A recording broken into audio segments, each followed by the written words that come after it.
जय हिंद दोस्तों।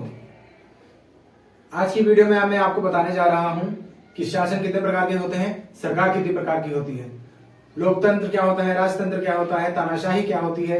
इस वीडियो को देखने के बाद आपके सारे डाउट क्लियर हो जाएंगे। तो चलिए शुरू करते हैं। तो दोस्तों, कोई भी शासन आखिर लगेगा कहां? तो कोई भी शासन किसी एक देश पे लगेगा। संविधान या पॉलिटी की भाषा में हम देश का इस्तेमाल नहीं करते, हम राज्य का इस्तेमाल करते हैं। तो राज्य के 4 मूलभूत तत्व हैं। जैसे कोई भी राज्य कब कहलाएगा, वो पूर्ण देश कब कहलाएगा? जब उसके पास ये 4 चीजें रहेंगी। सबसे पहला क्या है? उसके पास अपना एरिया होना चाहिए, अपना क्षेत्र। किसी भी राज्य के पास अपना क्षेत्र होना चाहिए, उस पर एक जनसंख्या होनी चाहिए, वो उसके पास एक शासन होना चाहिए, साथ ही साथ उसके पास संप्रभुता होनी चाहिए। संप्रभुता क्या होता है? देखिए, संप्रभुता एक शब्द है जिसका मतलब होता है कि वह अपने खुद के फैसले आंतरिक तथा बाह्य मतलब बाहर के फैसले खुद से ले सके, तो उसको हम राज्य बोलेंगे, देश बोलेंगे। तो बिहार भी एक राज्य है। तो क्या बिहार के पास ये चारों चीजें हैं? तो देखिए, बिहार के पास एरिया है, पॉपुलेशन है और शासन भी है। वहां पे बिहार सरकार, अभी नीतीश कुमार की सरकार चल रही है, लेकिन उसके पास संप्रभुता नहीं है। वह अपने आंतरिक मामले तो खुद सुलझा सकता है, लेकिन कुछ कुछ ऐसे फैसले हैं जो वो केंद्र सरकार पे निर्भर करते हैं। जैसे कि नोटबंदी हुई थी, तो बिहार सरकार ना चाहते हुए भी नोटबंदी को नहीं रोक सकती, क्योंकि उस पे हमारे केंद्र सरकार के फैसले ही चलेंगे। तो इस तरह आपने जान लिया कि राज्य किसको बोलते हैं। तो अब मैं आपको बताता हूं कि शासन कितने प्रकार के होते हैं। शासन 2 प्रकार से होते हैं, संघात्मक, एकात्मक। बताता हूं कि शासन कितने प्रकार के होते हैं। शासन 2 प्रकार के होते हैं, संघात्मक, एकात्मक। देखिए, जो संघात्मक सरकारें होती हैं, इसमें एक बड़ा सा एरिया होता है जो देश कहलाता है। तो उसमें देश के पास भी थोड़ी पावर होती है और थोड़ी पावर छोटे छोटे उसके जो राज्य होते हैं उनके पास भी अपनी पावर होती है। तो संघात्मक सरकार वह सरकार होती है जिसमें कि देश और राज्य दोनों सरकारों के पास शासन होता है। लेकिन एकात्मक सरकार में सिर्फ और सिर्फ जो पावर होता है वो देश के पास होता है। एकात्मक सरकार का एग्जाम्पल में आप ब्रिटेन को ले सकते हैं और संघात्मक सरकार के एग्जाम्पल में आप यूएसए, अमेरिका को ले सकते हैं। लेकिन जो हमारा भारत है, ये कैसा शासन है? तो इसको अर्ध संघात्मक सरकार कहते हैं। अर्ध संघात्मक क्यों?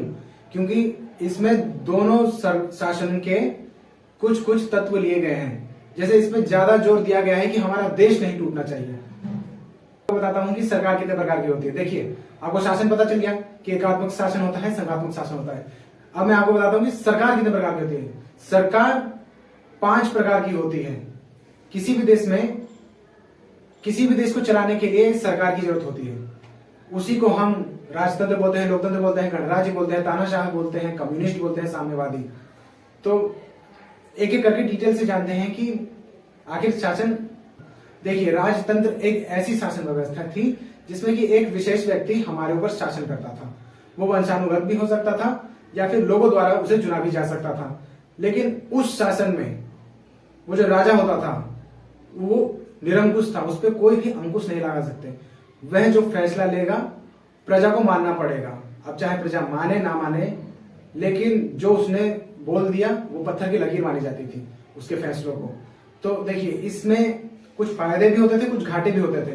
देखिए, इसमें फायदा ये था कि अगर अच्छा शासन मिल गया, अकबर जैसे, अशोक जैसे अगर अच्छे शासक अगर शासन कर रहे हो, राजा राज्य कर रहा हो, तो हमारा राज्य बहुत विकास करेगा, गरीबी मिटाएंगे, सभी लोग आपस में मिलजुल कर रहेंगे। लेकिन अगर वहीं बुरे शासक आ गए तो बेड़ा गर्क हो जाएगा।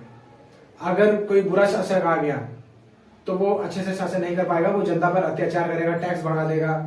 तो धार्मिक मामलों में डिक्टेटरशिप, तानाशाही। देखिए, तानाशाह ज्यादातर तब होता है जबकि राजा का तख्ता पलट कर दिया जाता है या शासन का तख्ता पलट हो जाता है। तख्ता पलट करता कौन है? जो सेना के जो प्रमुख होते हैं, जिनके पास सेना की कमांड होती है, वह राजा को पद से हटा देते हैं या फिर शासक को पद से हटाकर खुद देश का शासन करने लगते हैं। तो उसको तानाशाही कहते हैं। तानाशाही जो शासन होता है उसमें जनता का सबसे ज्यादा जनता पीड़ित रहती है, जनता पर बहुत अत्याचार होते हैं, उनके विकास पर कोई ध्यान नहीं दिया जाता, क्योंकि सेनापति सैनिकों के लिए बना है, वो शासन करने के लिए नहीं बना है। अब हम जानते हैं साम्यवादी सरकार। देखिए, साम्यवादी सरकार, कम्युनिस्ट सरकार ऐसी सरकार होती है जो कि एक सिंगल पार्टी के कुछ जो मेन बोर्ड मेंबर्स होते हैं उनके कहने पर एक शासन चुनती है और वो एक ही पार्टी उस पूरे देश को चलाती है, तो उसको बोलते हैं साम्यवाद। इसके एग्जाम्पल में हम चीन को ले सकते हैं। चीन में साम्यवादी सरकार है, और वो जो रशिया, जो पुराना रशिया था जिसको हम यूएसएसआर कहते थे, वो भी कम्युनिस्ट सरकार थी। अब मैं आपको बताता हूँ गणराज्य क्या होता है। देखिए, गणराज्य एक ऐसा शासन होता है जिसमें कि व्यक्ति चुनाव करके अपने शासन को चुनता है, लेकिन इसमें जो राष्ट्र का प्रमुख होता है उसका अप्रत्यक्ष रूप से चुनाव होता है। अप्रत्यक्ष कैसे? इनडायरेक्टली। जैसे कि हमारा जो भारत है ये गणराज्य है, ये लोकतंत्र भी है, गणराज्य भी है। गणराज्य कैसे? क्योंकि हमारा जो राष्ट्र का प्रमुख है वो राष्ट्रपति है, लेकिन राष्ट्रपति का चुनाव में आम जनता भाग नहीं लेती। जनता द्वारा चुने गए प्रतिनिधि जो कि एमपी और एमएलए द्वारा अप्रत्यक्ष रूप से वोटिंग होती है हमारे राष्ट्रपति जी की। लोकतंत्र भी है। आगे मैं आपको बताता हूँ कि लोकतंत्र कैसे है। पहले मैं आपको बताता हूँ कि गणराज्य में अप्रत्यक्ष रूप से चुनाव होते क्या है। ठीक है, देखिए, हमारे जो राष्ट्र का प्रमुख है वो हमारे राष्ट्रपति जी हैं, लेकिन राष्ट्रपति जी के चुनाव में आम आदमी भाग नहीं लेता है। आम आदमी द्वारा चुना गया प्रतिनिधि, जिनको हम एमपी और एमएलए बोलते हैं, वो इस इलेक्शन में भाग लेते हैं और हमारे राष्ट्रपति जी का चुनाव होता है। अब आपको मैं बताता हूं लोकतंत्र क्या होता है। हमारे अमेरिका के राष्ट्रपति अब्राहम लिंकन द्वारा एक स्टेटमेंट दिया गया है जिसमें कि लोकतंत्र को जनता की सरकार, जनता के द्वारा चुनी गई और जनता के लिए कि लोकतंत्र एक ऐसी सरकार है जिसमें कि जनता सरकार चुनती है, जनता के द्वारा सरकार चुनी जाती है और जनता के लिए शासन करती है। उसी को कहते हैं डेमोक्रेसी। डेमोक्रेसी में हम आम आदमी चुनाव में भाग लेते हैं और अपने प्रतिनिधि को चुनते हैं, और वो प्रतिनिधि हमारे पर शासन करते हैं। हमारा लोकतंत्र भी दो प्रकार के होते हैं, प्रत्यक्ष लोकतंत्र, अप्रत्यक्ष लोकतंत्र। जय हिंद दोस्तों।